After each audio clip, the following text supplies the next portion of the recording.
తమిళనాడులోనే Madurai court 9 మంది పోలీసులకు ఉరిశిక్ష విధించింది కఠినంగా. వీళ్ళు చేసింది ఏంటి తెలుసా? ఒక సిఐ, 2 ఎస్ఐలు, 6 మంది కానిస్టేబుల్స్.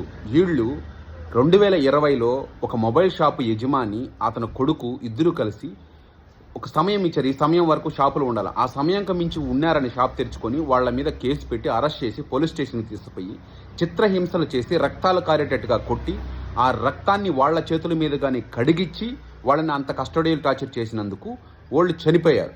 దానికి సిబిఐ ఎంక్వైరీ చేసింది కోర్టు. ఈ ఎంక్వైరీలో ఏం చేశారంటే అక్కడున్న ఒక కానిస్టేబుల్ యొక్క వాంగ్మూలం, లేడీస్ కానిస్టేబుల్ యొక్క వాంగ్మూలం ఏంటంటే ఆ రక్తాన్ని వాళ్లతోనే తుడిపించారు. మరొకటి ఏంటంటే అక్కడుండే రక్తం మొత్తం వాళ్ళిద్దరిదే, ఆ విధంగా కొట్టారు పోలీసు వాళ్ళు అని చెప్పింది ఆమె. ఆ ఆధారంగా సిబిఐసి సరైన సాక్ష్యాధారాలతో అన్ని మదురై కోర్టుకి సబ్మిట్ చేసింది. ఈ సబ్మిట్ చేసి నేను చూసిన హైకోర్టు, ఆ కోర్టు మదురై కోర్టు వాళ్ళకి ఉరిశిక్ష విధించింది.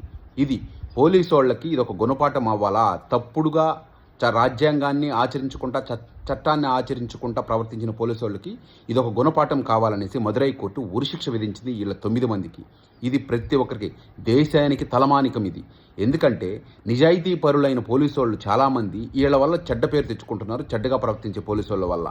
దయచేసి చట్టాన్ని చేతిలోకి తీసుకోకుండా చట్టం యొక్క విధానాలని యొక్క రూల్స్ని పాటించి చర్యలు తీసుకుంటే బాగుంటుంది. పోలీసు వ్యవస్థల్లో ఉండే అందరూ ఎవరైనా సరే, కానీ చట్టానికి ఎవరు అతీతులు కారు. పోలీసులైనా సరే శిక్షార్హులు అనేసి మదురై కోర్టు తీర్పిచ్చింది.